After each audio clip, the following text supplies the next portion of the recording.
This is KGW News at Sunrise. The time is 7 o'clock and new this morning, one person is dead from a crash in Portland. Police were out on southeast McLaughlin for most of the night.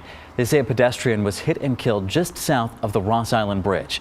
This happened just before 1 this morning. We're told the driver did stay behind at the scene. Southeast McLaughlin was closed for most of the night, but is back open. Thank you for being here with us on this Saturday. I'm Galen Etlin. This morning, we're also looking into how seniors can sign up for the COVID-19 vaccine. The two main ways to get an appointment starting Monday. Plus, an Oregon lawmaker accused of creating a hostile workplace refuses to resign. Now his colleagues will vote whether to kick him out. But first, Chris McGinnis joins us live at home with the forecast. Good morning, Chris.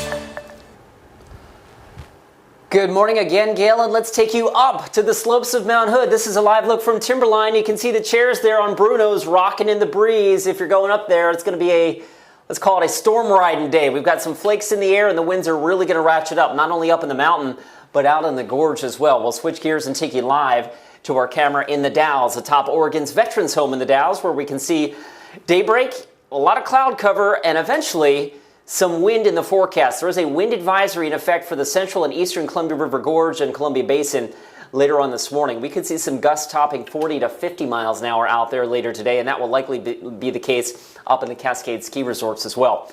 All right, down here where the rest of us live, we are watching the rain on the uptick here along the Washington coast, and eventually that will sweep through the coast range and into the valley a little bit later on this morning. It's 41 last check at PDX with a light south breeze for now, but that breeze is likely to pick up significantly as we head through the day today. Daytime highs reach the mid-40s. Galen, the rain will be primarily pretty light here in Portland. The farther north you go, the heavier it will get, but with the breeze, it's going to feel a little nasty out there, I think, a bit later this afternoon. We'll top out in the upper 40s. All right, good to know, Chris. Thank you so much for the update. This morning, we finally have some clarity on how seniors can get the COVID-19 vaccine next week. People 80 and older will be eligible starting Monday, but because of limited supply, not everyone can actually get an appointment right away. The system will not start taking reservations until noon on Monday. The first week, there will also be about 1,000 doses available to get at the Oregon Convention Center. More than 4,400 will be available at the airport drive-through site. The airport got more because organizers think it could be easier for seniors there. To sign up, you can use the automated scheduling tool on the Oregon Health Authority's COVID page. That's at covidvaccine.oregon.gov. Leaders with the Oregon Health Authority expect to immunize everyone who's now eligible by early April. Meals on Wheels wants to help with vaccine appointments too. Many seniors have been asking volunteers for help navigating the system. Demand is so high, the CEO of Meals on Wheels met with reps from Washington County Public Health, TriMet, and other groups. They talked about setting up a phone number seniors can call for help, or even a program that drives seniors to vaccine sites. None of this is set up yet, but they are working on it, so we'll let you know when they come up with something. In Washington, there's a warning this weekend. Do not host your own Super Bowl party or you could hurt small businesses. That warning comes from the Washington Hospitality Association. Data show COVID cases spike after major holidays and events, and there's some fear Super Bowl Sunday could lead to another spike. Small businesses worry that'll result in tighter restrictions, forcing them to again scale back operations or shut down altogether. If we get back to being large Super Bowl parties in homes and other areas without masks and without the safety, we're going to close our restaurants down again. We're going to close our bowling alleys down again and these other places we love. So instead of hosting or going to a party, they say you can order takeout on Sunday to help support local restaurants. For the first time in history, Oregon lawmakers are recommending the House vote to expel a fellow House member, Representative Diego Hernandez.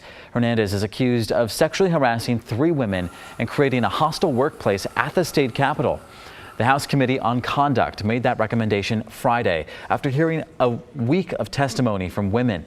The committee thanks those women for their courage. And it's because of all of you that we are sitting here today in the position to take a stand against this type of behavior, and to hold Representative Hernandez accountable, and to send a strong message to the Capitol community that this behavior will not be tolerated. Each of the women involved briefly dated Hernandez, but said when they tried to break up with him, he harassed them.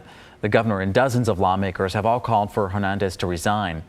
He maintains there were problems with the investigation, though. The recommendation to expel Hernandez now goes to the full House for a vote. It needs a 2/3 majority to pass, and in this case, that's 40 votes. We are working to learn more about what led up to a police shooting in Clark County on Thursday night. Deputies shot someone near the intersection of Northeast 68th and 2nd Avenue in Hazeldale. The person was taken to the hospital in critical condition.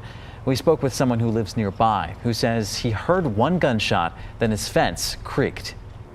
Came out the front door and I was looking. I could see the back end of the car and somebody's feet laying down on the ground, and the sheriff told me to get back in the house, so that's what I did. The deputies involved are on leave this morning. We still don't know how many fired their guns.